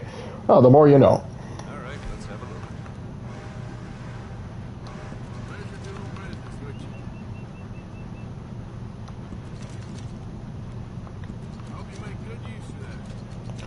look. Alright. Now let's see if we can get anything off of this. Quality hide makes the hardiest clothes around. Badger, beaver. Gotta give me that beaver hat. Wait, whoa. Where's the coonskin cap?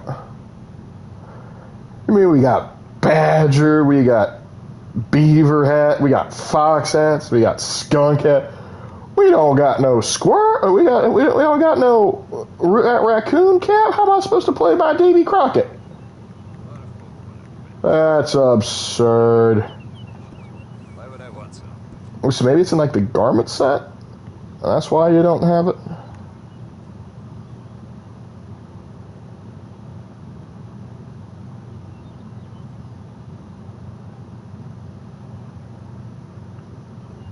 No. There's legit none. What? How's the experience of Red Dead Redemption treating you, knowing that the game is a masterpiece and can change so quickly with the wilds of the game? I'm doing a great time. The bad-tempered moose 4 days across an ice sheet, just Chasing down the moose, eh? Ah. That is wild. Okay, maybe I can get something off of the elk. Elk chaps. Okay, we can get to that. That's so weird. Like a coonskin cap would not be something that you'd think about, obviously. Let's get some chaps.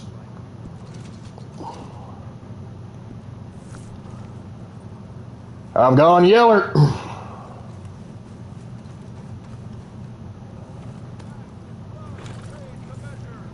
Alright, banana chaps. Ring, ring, ring, ring, ring, banana chaps. Okay, maybe it doesn't have the same ring to it, but hey, what are you going to do?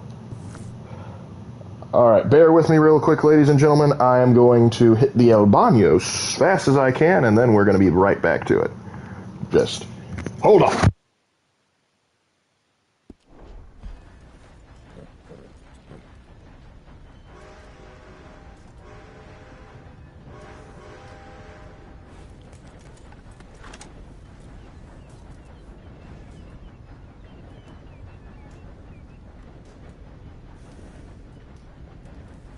Bring your skins and hides, folks.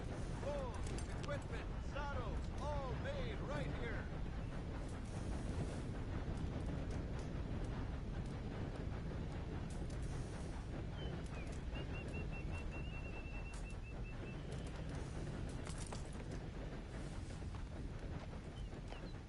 Leather, fur, you name it, I can work with it.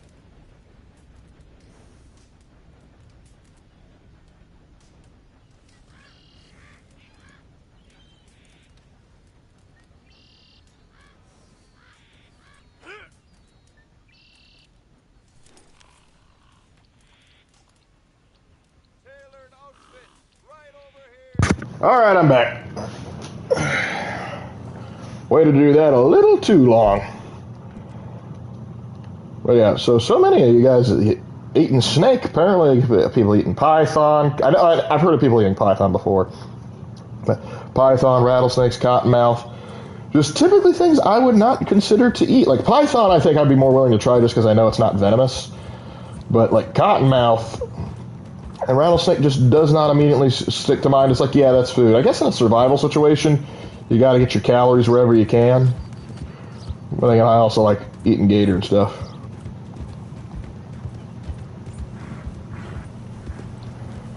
I don't even think eating snake moose or anything exotic. Oh, well, it depends on your definition of exotic, because used to be certain things that are now commonplace today were, once upon a time, super exotic. Well, as a Texan and outdoorsman, you eat whatever you can, true. I mean, I've had squirrel before, and dove, but that's about the extent of the craziness I've eaten.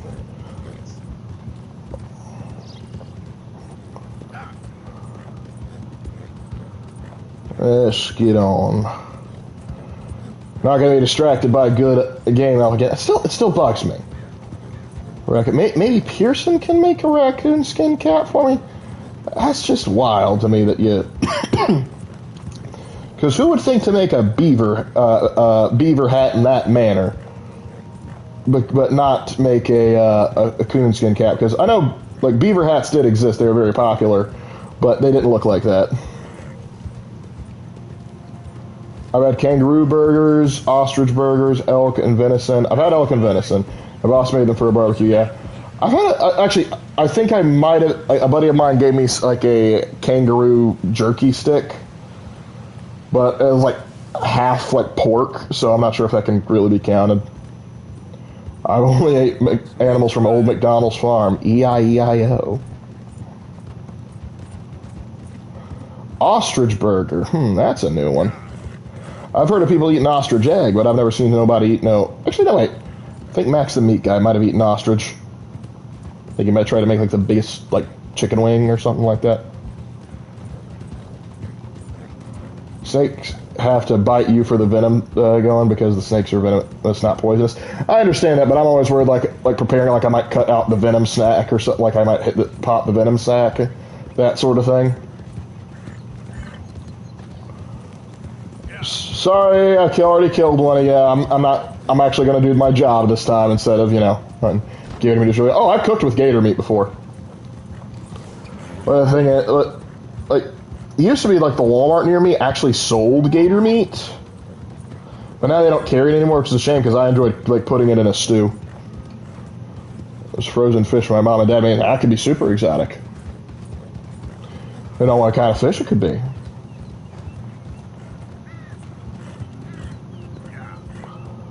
But 'tis all right. There's a reason why, like, a lot of the modern staples of food are the way they are. For like cow, pig, sheep, and chicken and turkey and stuff. The ones from Walmart. Those could be exotic for entirely opposite reasons.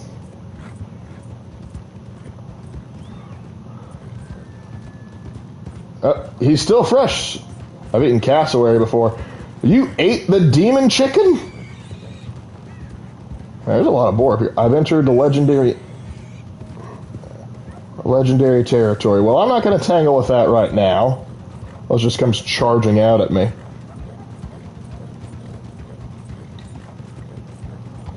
I'll stick to my pigeon poppers, thanks. Hey, pigeon's good. I think something called like squaw or something like that, and people are like eating it and go like, that's actually surprisingly good. Why don't we eat more of it? And just like, because most people consider it to be unsanitary. Give me that shotgun.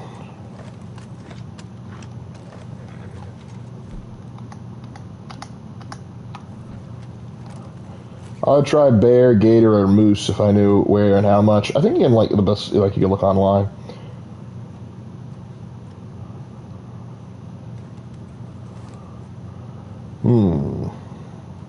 He was here, but how long ago? The embers are still warm.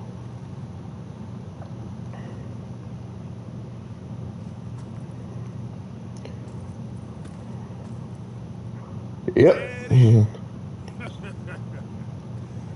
got nowhere to go, bounty hunter. That's not an eye-only job, let's be honest. Wouldn't matter if you were. There's only one way out of here, and that's through me. Come easy. Say something to the law. It ain't gonna be easy. You're gonna have to draw on me to get Rough. You found me, but you won't beat me, bounty hunter. Yeah, because you are a tough customer.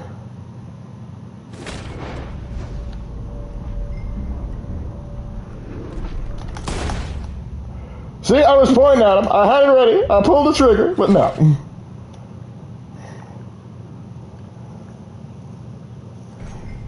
It's because of the mustard chaps. Yeah, that's why I'm screwing up.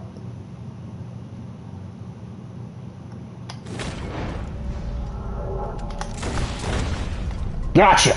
Goddamn bounty hunter, son of a bitch. I feel you. I feel you.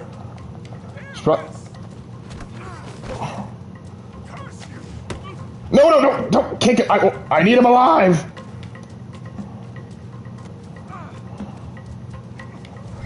Tie up that shooting arm. Woo.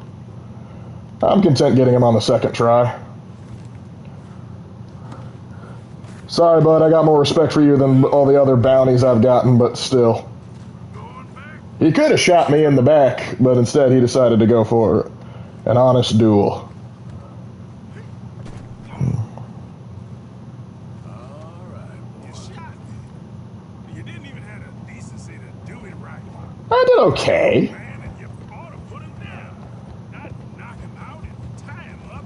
I get paid more for bringing you in. That's fair. I do like that. I'm not upset I lost. I'm upset you didn't kill me.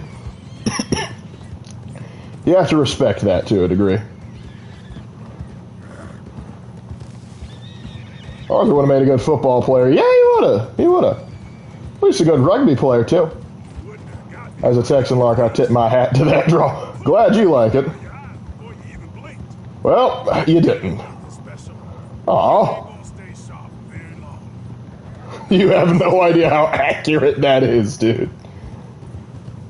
It's like, you ain't gonna stay sharp very long. Yeah, because I got the tuberculosis.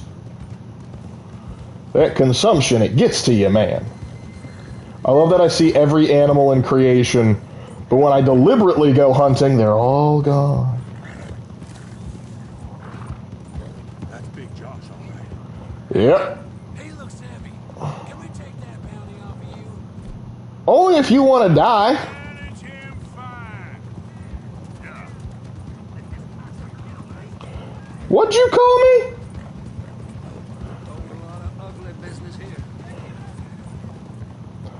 You gotta catch me first. If you ain't gonna do the hard work, I ain't gonna let you collect the reward. It's not my fault you can't track. Of course, by track I mean use your mini-map, but still. Alright. Come here. Come here. Come here. Was it worth it? Turning back. I guess I'm all yours. Yep.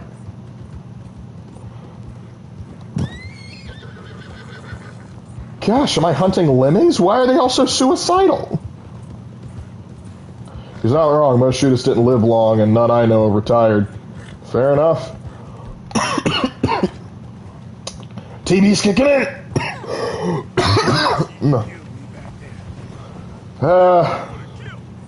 Sorry, buddy. Man's got to eat.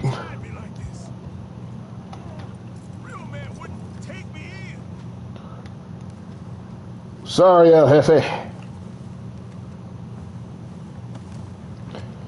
It brings me it doesn't bring me so much pleasure to do this. I hear the cells here are really comfortable. Just go through the big hole. Got Brown here. Ah, Mr. Brown. Come on now. Make comfortable downstairs. Alright, let me go fluff your pillow, Mr. Brown. I should use the sawed-off shotgun in duels. Yeah, really put the screws to him.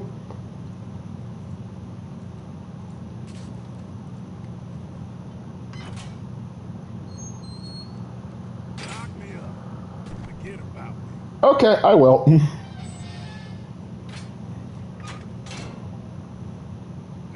leave me to my peace. I hope they commute your sentence, buddy. I actually kind of like you. Jesse James, Billy the Kid, none of them lived peaceable and all gone to lead.